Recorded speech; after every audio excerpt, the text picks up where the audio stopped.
Hello students, आज हम एक नया टॉपिक स्टार्ट कर रहे हैं अकाउंटेंसी में and that is rectification of errors. Rectification of errors जैसा कि इस चैप्टर के नाम से ही क्लियर है, एरर्स एरर्स मतलब मिस्टेक्स। जो mistakes during the course of accounting हो गई थी, उन मिस्टेक्स को अब हमें ठीक करना है। ठीक करने का मतलब हमें रेक्टिफाई करना है। तो रेक्टिफिकेशन ऑफ एरर्स का मतलब हो गया during the course of accounting जो मिस्टेक्स हो गई थी, उन मिस्टेक्स को हमें रेक्टिफाई करना है, यानी कि ठीक करना है। इस चैप्टर के बारे में मेरी एक पर्सनल ओपिनियन है कि अगर कोई स्टूडेंट इस चैप्टर पे ग्रिप कर लेता है, यानी कि उसे गलतियों को समझना और उन गलतियों को ठीक करना आ जाता है, तो ये काफी हद तक समझा जा सकता है कि उसने अकाउंटेंसी जैसे सब्जेक्ट पे अपनी एक होल्ड बना ली है, एक ग्रिप बना ली है। तो स्टूडेंट्स, इस चैप्टर को हमें बहुत ध्यान से समझना है। सबसे पहले मैं आपको बताता हूं टाइप्स ऑफ एरर्स, कि ये एरर्स कितने तरह की errors normally during the course of accounting हमें देखने में मिलती है। सबसे पहले हम बात करते हैं errors of omission. Errors of omission, अगर हम ओमिशन वर्ड पे जाएं तो हिंदी में हम इसे बोल सकते हैं ऐसी गलती जो हमसे भूलवश हो गई है, यानी कि भूल के कारण कुछ हम भूल गए, इससे रिलेटेड जो मिस्टेक्स हैं। अब ये जो एरर्स ऑफ ओमिशन है, ये भी दो तरह की हो सकती है, कंप्लीट एरर ऑफ ओमिशन या पार्शियल एरर ऑफ ओमिशन। जैसे एक एग्जांपल से समझते हैं। Suppose good sold to Ram on credit 5,000 rupees. हमने राम को उधार माल बेचा 5,000 रुपए का। हमने इस चीज की एंट्री सेल्स बुक में करी नहीं, क्योंकि हमें एंट्री सेल्स बुक में करनी थी। सेल्स बुक मतलब सब्सिडरी बुक के अंदर एंट्री करनी थी सबसे पहले हमें। तो अगर हमने सब्सिडरी बुक में एंट्री नहीं करी, तो इसका मतलब ये हो गया हमने राम के लेजर में भी एंट्री नहीं करी और हमने सेल्स के लेजर में भी एंट्री नहीं करी। इससे हम बोलेंगे errors of omission and it will be called complete error. अब इसी एग्जांपल को थोड़ा सा आगे बढ़ाते हैं। Good sold to Ram rupees 5,000, entered in Ram's account but not entered in sales account. मतलब राम की अकाउंट में तो एंट्री हो गई, बट सेल्स की अकाउंट में एंट्री नहीं हुई। तो इससे हम बोलेंगे error of omission, but it will be called partial error of omission. Next error हमें दिया हुआ है errors of commission. Errors of commission को हम बेसिकली बोल सकते हैं हिसाब किताब से रिलेटेड या कुछ न्यूमेरिकल पार्ट से रिलेटेड जो मिस्टेक्स होती है, उसे हम बोलते हैं errors of commission. Example, good sold to Ram 5,000 rupees but wrongly entered in Ram's account 50,000 rupees. मतलब राम को हमने माल बेचा था 5,000 रुपए का, बट गलती से राम के अकाउंट में हमने 5,000 की जगह 50,000 कर दिया। या कुछ फिगर्स ऐसे होते हैं जो बड़े कॉमन से होते हैं, जैसे मान लेते हैं कोई फिगर था 5250, जल्दबाजी में लिख दिया 2520। तो इस टाइप की मिस्टेक्स को हम बोलते हैं एरर्स ऑफ कमीशन, यानी कि हिसाब किताब से रिलेटेड जो गलतियां होती है उसे हम जानते हैं एरर्स ऑफ कमीशन के नाम से। नेक्स्ट हमारे पास आ रही है errors of principle. Errors of principle का मतलब होता है ये वो एरर्स होती है जो हमारे कॉन्सेप्ट पे आधारित गलतियां हैं। मतलब जो हमारे सिद्धांतों से रिलेटेड जो गलतियां होती है, उन्हें हम बोलते हैं एरर्स ऑफ प्रिंसिपल। सिद्धांत मतलब जो अकाउंटेंसी के हमारे कॉन्सेप्ट्स हैं, प्रिंसिपल्स हैं, उनको अगर हमने फॉलो नहीं करा तो उसे हम बोलते हैं एरर्स ऑफ प्रिंसिपल। जैसे छोटे से एग्जांपल लेते हैं। जब भी हम कोई एसेट्स खरीदते हैं और एसेट्स खरीदते समय अगर उसके इंस्टॉलेशन पे हम कोई खर्चा करते हैं, कोई वेजेस देते हैं या कोई और रजिस्ट्रेशन चार्जेस वगैरह देते हैं, तो वो सब खर्चे उस एसेट्स की कॉस्ट में ऐड होते हैं। ये अकाउंटेंसी का एक प्रिंसिपल है, कॉन्सेप्ट है। एग्जांपल बनाते हैं। मान लेते हैं हमने 50,000 की मशीन खरीदी और 2,000 रुपए इसके इंस्टॉलेशन पे खर्च करे। तो इसका मतलब ये हो गया 50,000 की तो मशीन है, 2,000 उसके इंस्टॉलेशन पे खर्च किया, तो टोटल जो मशीन का अमाउंट है वो है 52,000। यानी कि हमें जो एंट्री करनी थी वो करनी थी machine account debit to cash 52,000 rupees. But कुछ प्रिंसिपल्स की कमी मान लेते हैं अकाउंटेंट के अंदर, उन्होंने क्या करा, इसकी दो एंट्री बना दी। एक तो कर दिया machine account debit to cash 50,000 रुपए, और जो 2,000 रुपए हमने इंस्टॉलेशन पे खर्च करे उसको उन्होंने मान लेते हैं वेजेस में डाल दिया, किसी खर्चे में डेबिट कर दिया और एंट्री कर दी wages account debit to cash 2,000 rupees. यानी कि असेट्स अकाउंट डेबिट होना चाहिए था, बट अकाउंटेंट ने क्या करा, असेट्स की जगह उस खर्चे को डेबिट कर दिया। तो ये हो गई हमारी अकाउंटिंग ऑफ प्रिंसिपल, यानी कि जो प्रिंसिपल्स या कॉन्सेप्ट्स हमें फॉलो करने चाहिए थे उनको हमने फॉलो नहीं करा है। और नेक्स्ट एंड फोर्थ मिस्टेक हमारे पास आ रही है कॉम्पनसेटरी एरर्स। कॉम्पनसेटरी एरर्स का मतलब होता है ऐसी एरर जो एक, मतलब हम कह सकते हैं कि एक एरर दूसरी एरर को कवर कर लेती है, यानी कि एरर भी हुई बट एक एरर ने दूसरी एरर को कवर कर लिया और उसका इंपैक्ट आगे जाके कहीं ट्रायल बैलेंस पे पड़ने वाला नहीं है। मान लेते हैं हमने सेल्स अकाउंट को 100 रुपीज से ज्यादा क्रेडिट कर दिया, सेल्स अकाउंट 100 रुपीज से ज्यादा क्रेडिट हो गया, तो जब ट्रायल बैलेंस बनेगा तो ट्रायल बैलेंस भी 100 रुपीज से ज्यादा क्रेडिट बोलेगा।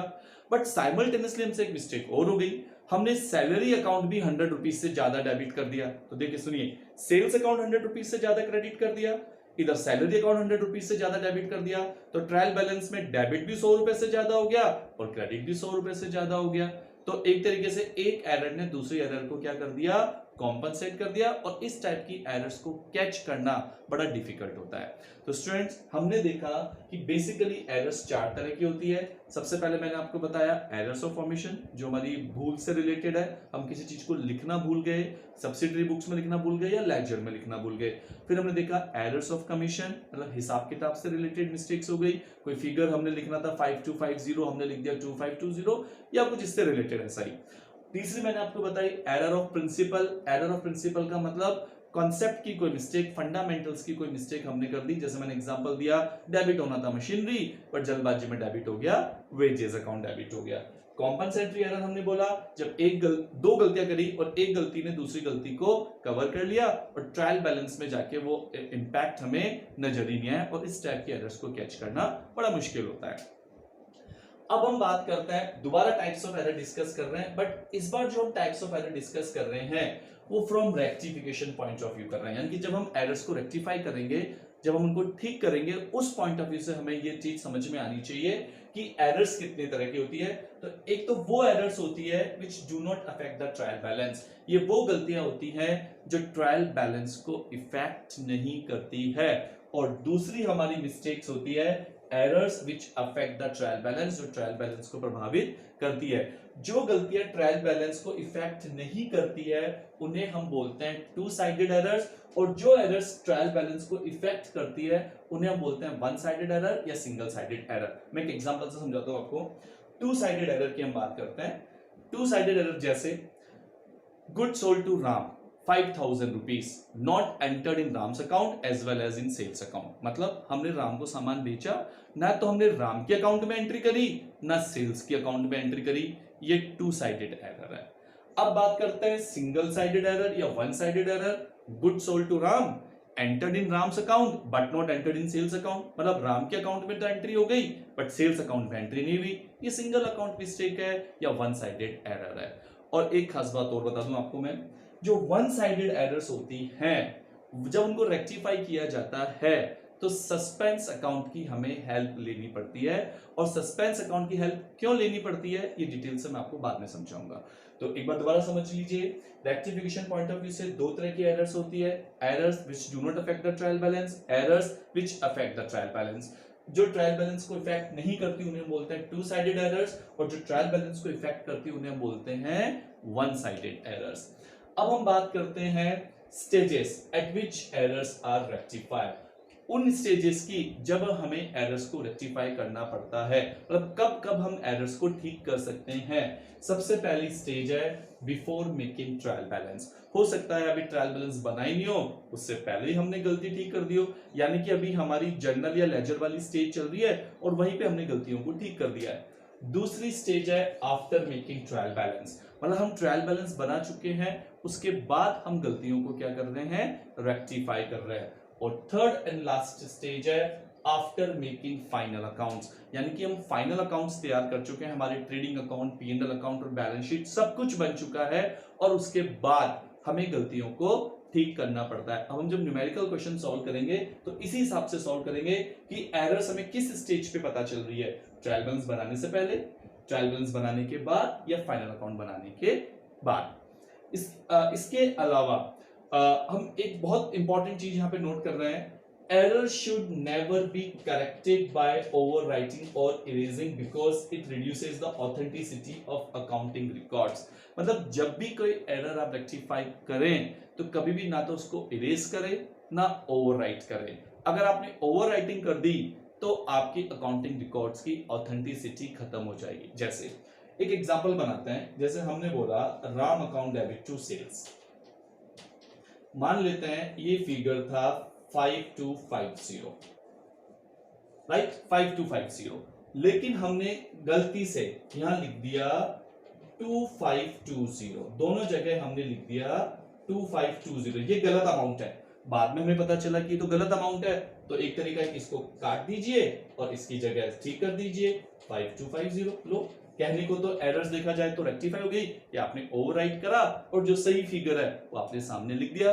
बट ये तरीका, जब कोई भी आपके अकाउंटिंग रिकॉर्ड्स देखेगा वो देखेगा कि यहाँ पे इतना काटा पिटी हो रही है, क्रॉसिंग्स हो रही है, तो वो आपकी अकाउंटिंग की ऑथेंटिसिटी खत्म कर देगा। तो एरर्स रेक्टिफाई करते समय हमें इस बात का ध्यान रखना है कि कभी भी उसमें ओवरराइटिंग नहीं होनी चाहिए। जैसा कि अभी मैंने थोड़ी देर पहले आपको बताया कि हम जब भी कोई न्यूमेरिकल क्वेश्चन सॉल्व करेंगे तो हम ये देखते हुए सॉल्व करेंगे कि किस स्टेज पे हम अपनी एरर्स को रेक्टिफाई कर रहे हैं। और हमने डिस्कस करा था कि हम अपनी एरर्स को रेक्टिफाई कर सकते हैं या तो बिफोर मेकिंग ट्रायल बैलेंस, या आफ्टर मेकिंग ट्रायल बैलेंस, या आफ्टर मेकिंग फाइनल अकाउंट्स। अब हमने एक न्यूमेरिकल क्वेश्चन लिया है, उसमें सिर्फ 3 ट्रांजैक्शंस लिए हैं क्योंकि हमें सिर्फ कॉन्सेप्ट समझना है अभी, और उन तीनों ट्रांजैक्शंस को हम तीनों स्टेजेस में डिस्कस करेंगे कि अगर ट्रायल बैलेंस बनाने से पहले गलती को ठीक किया जाए तो कैसे किया जाएगा, ट्रायल बैलेंस बनाने के बाद कैसे रेक्टिफाई किया जाएगा, और फाइनल अकाउंट्स बनाने के बाद एरर्स को कैसे रेक्टिफाई किया जाएगा। तो सबसे पहले हम इन तीनों ट्रांजैक्शंस को चेक करते हैं। The first one, good sold to X ₹2500 wrongly entered in X account 5200। हमने X को 2500 का सामान बेचा, बट गलती से X के अकाउंट में 5200 रुपीज हमने लिख दिए हैं। दूसरा ट्रांजैक्शन हमसे कह रहा है कि हमने वेजेस पे करिए 2000 for installation of A machine, wrongly debited in wages account, but हमने गलती से वेजेस अकाउंट को डेबिट कर दिया जबकि डेबिट मशीन अकाउंट होना चाहिए था। और थर्ड मिस्टेक हमें बता रहा है, एक मोटर कार खरीदी हमने 3400 की, cash had been correctly credited, cash अपनी जगह ठीक है, बट मोटर कार को हमने डेबिट कितने से कर दिया 3140 से, जबकि मोटर कार डेबिट कितने से होनी चाहिए थी 3400 से।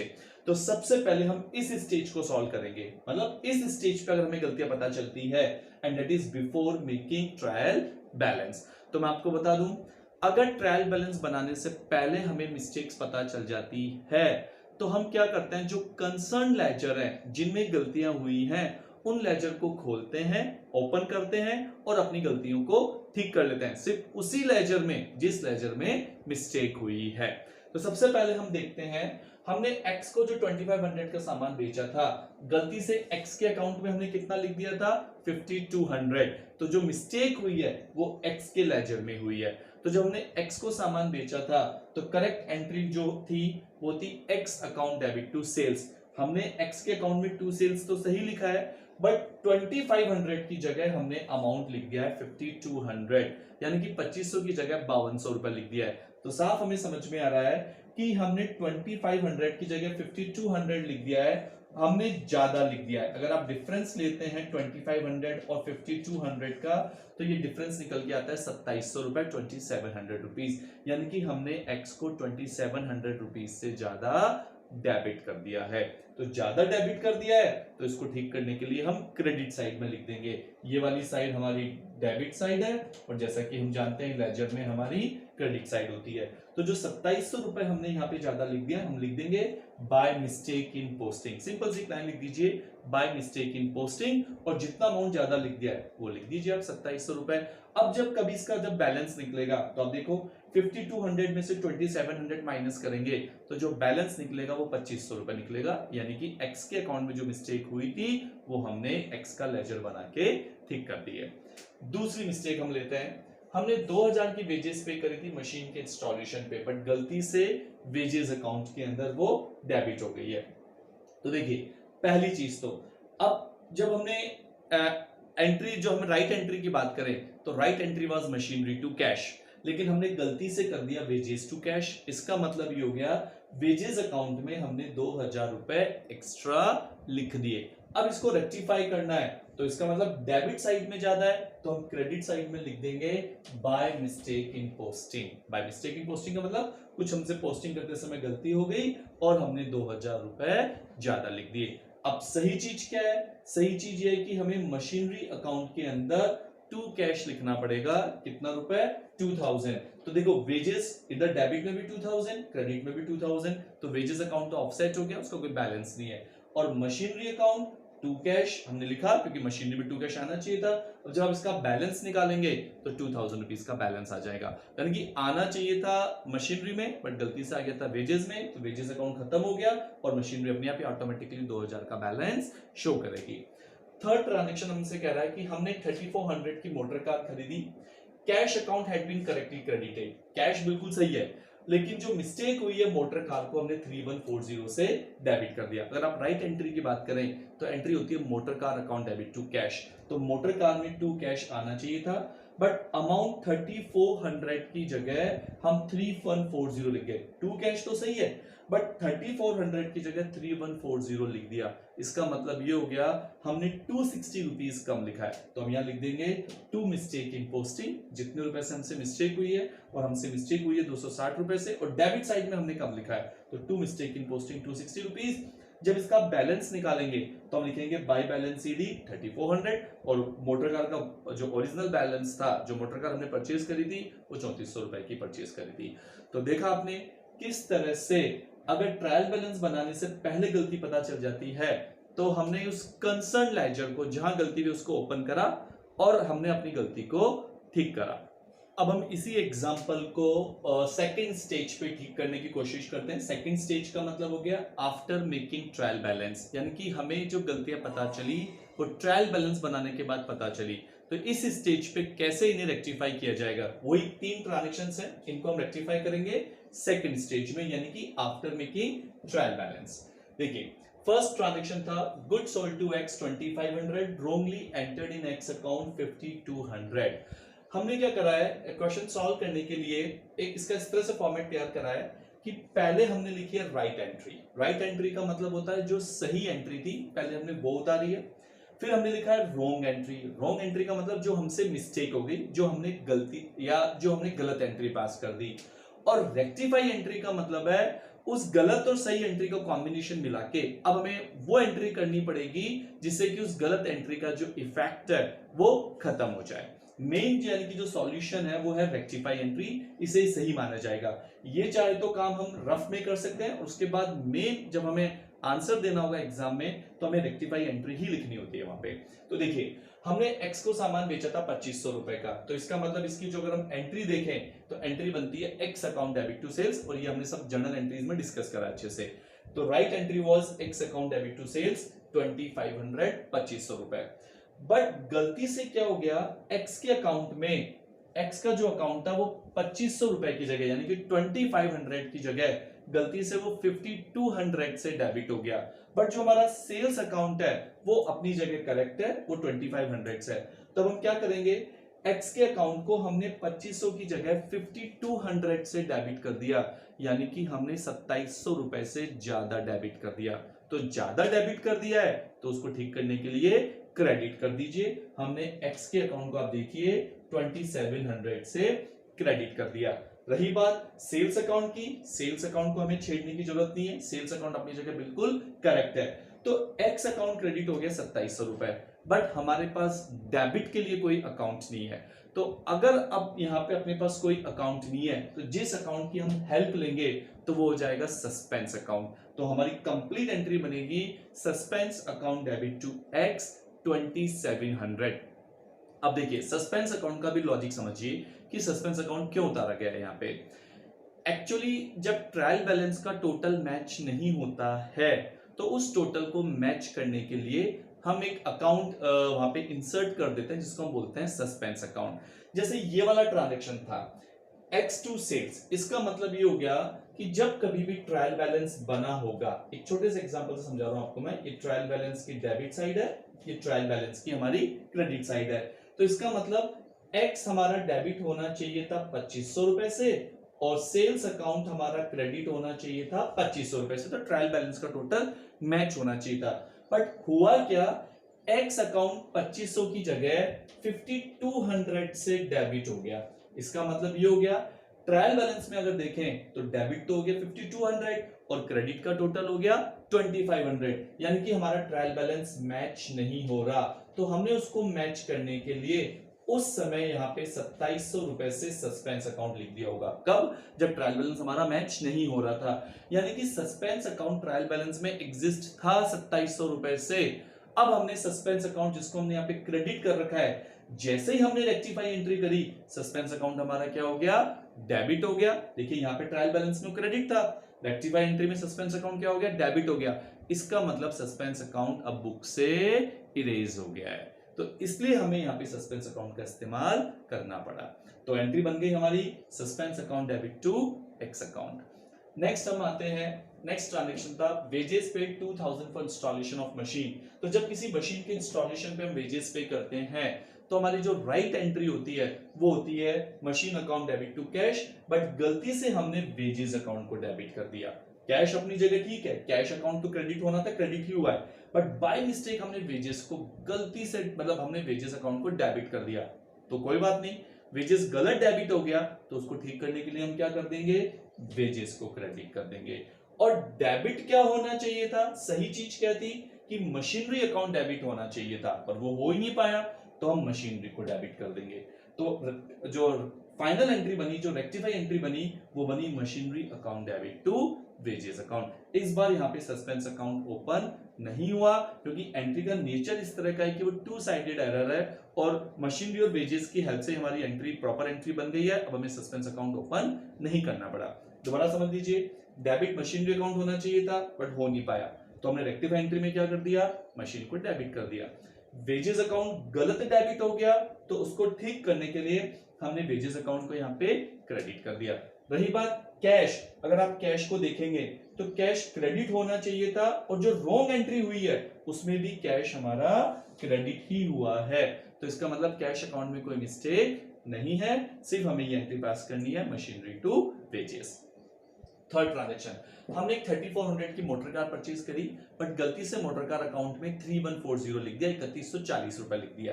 तो राइट एंट्री थी मोटर कार टू कैश 3400, हम कर गए motor car to cash entry ठीक है हमारी, बट मोटर कार अकाउंट में 3400 की जगह 3140 कर दिया, और कैश अकाउंट हमारा ठीक है, यानी कि मोटर कार को हमने 3400 की जगह 3140 से डेबिट करा, यानी कि 2160 से कम डेबिट करा है, तो हम ओ डेबिट कर देंगे। तो मोटर कार अकाउंट डेबिट हो जाएगा 260 रुपीज। अब बात आती है कैश की, कैश हमें क्रेडिट करना था और गलत एंट्री जो पास करी है उसमें कैश क्रेडिट ही हुआ है, यानी कि कैश अकाउंट को छेड़ने की जरूरत नहीं है, वो अनटच अकाउंट रहेगा। अब मोटर कार तो डेबिट हो गया बट हमारे पास क्रेडिट के लिए कोई अकाउंट ही नहीं है, तो हम किसकी हेल्प लेंगे यहाँ पे, सस्पेंस की। तो हमने सस्पेंस अकाउंट को यहाँ पे क्रेडिट कर दिया। ये भी एक तरह से सिंगल अकाउंट या सिंगल साइडेड मिस्टेक है, और एंट्री बन गई motor car account debit to suspense account.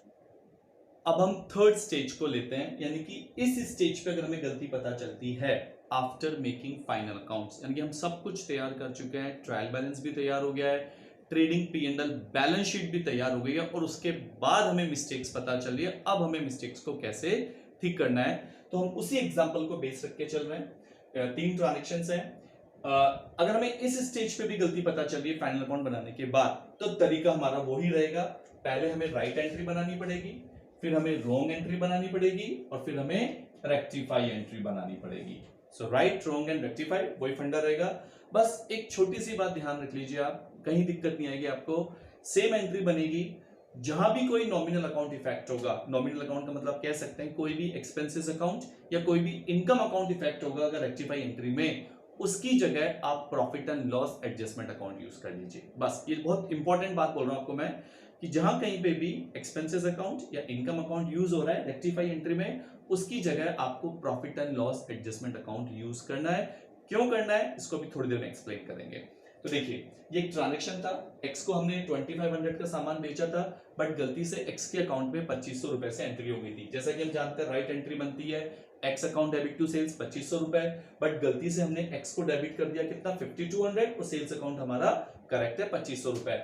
X को ज्यादा डेबिट कर दिया, तो ठीक है, एक्स को ज्यादा डेबिट कर दिया है तो एक्स को जितना ज्यादा डेबिट कर दिया है, हमने 2700 रुपए से ज्यादा डेबिट कर दिया है तो एक्स को 2700 रुपए से क्रेडिट कर देंगे और डेबिट में आ जाएगा आपका सस्पेंस, यानी कि वही सेम एंट्री उतर के आगे, कुछ भी चेंज नहीं हुआ।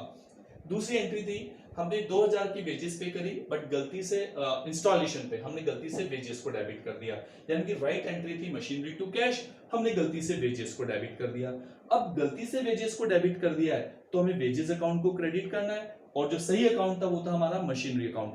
बट अभी थोड़ी देर पहले मैंने आपको बोला जो भी नॉमिनल अकाउंट है उनकी जगह आपको profit and loss adjustment account use करना है, यानी कि टू वेजेस की जगह हमने यहाँ पे क्या लिख दिया, टू P&L एडजस्टमेंट अकाउंट। अब इसका लॉजिक सुन लीजिए।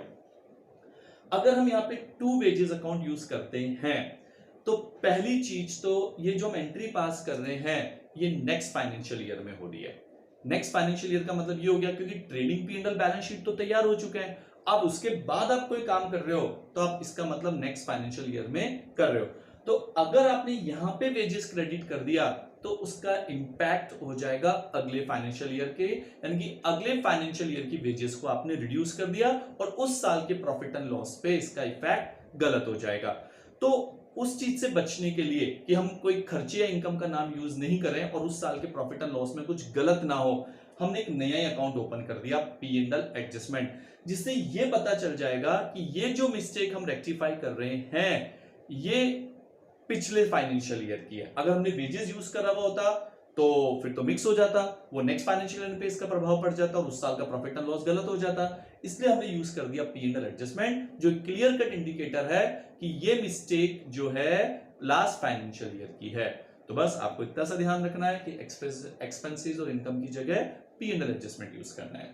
नेक्स्ट है, हमने कोई मोटर कार खरीदी 3400 की, राइट एंट्री थी motor car to cash, but गलती से हमने मोटर कार अकाउंट को 3140 से डेबिट कर दिया और कैश अकाउंट अपनी जगह ठीक है, तो मोटर कार को हमने 260 रुपीज से कम डेबिट करा है, तो हम मोटर कार को 260 रुपीज से वो डेबिट कर देंगे, motor car account debit. Credit के लिए हमारे पास कोई अकाउंट नहीं है तो हम किसकी हेल्प ले लेंगे यहाँ पे, सस्पेंस अकाउंट की, और हमारी एंट्री बन जाएगी motor car account debit to suspense. अब यहाँ पे P&L एडजस्टमेंट क्यों नहीं आया, क्योंकि यहाँ पे कोई भी नॉमिनल अकाउंट नहीं है, मोटर कार नॉमिनल अकाउंट नहीं है, मोटर कार हमारी एसेट है। इसी तरह एक्स भी हमारा कोई नॉमिनल अकाउंट नहीं है, नॉमिनल अकाउंट होते हैं हमारे कोई भी एक्सपेंसेस या कोई भी हमारी इनकम, और उनकी जगह आपको यूज करना है P&L एडजस्टमेंट। तो स्टूडेंट्स इस लेक्चर में आपने देखा, हमने डिस्कस करा types of errors. Types of error हमने बताया कि 4 तरह की एरर्स होती है। फिर हमने डिस्कस करा कि रेक्टिफिकेशन पॉइंट ऑफ व्यू से 2 तरह की एरर्स होती है, एक 2 साइडेड एरर, एक होती है 1 साइडेड एरर। उसके बाद हमने देखा कि एंट्रीज को जब एरर्स को जब रेक्टिफाई किया जाता है तो 3 स्टेजेस में हम लोग एरर्स का पता लगाते हैं और उन स्टेज के हिसाब से ठीक करते हैं। पहली स्टेज होती है before making trial balance, second stage after making trial balance, और थर्ड होती है आफ्टर मेकिंग फाइनल अकाउंट। और एक छोटा सा हमने एग्जांपल बनाया, उस एग्जांपल को इन तीनों स्टेजेस में डाल के हमने रेक्टिफाई एंट्रीज बनाई। आई होप ये कॉन्सेप्ट काफी हद तक आपको समझ में आ गया होगा and you will like the lecture. Thank you very much.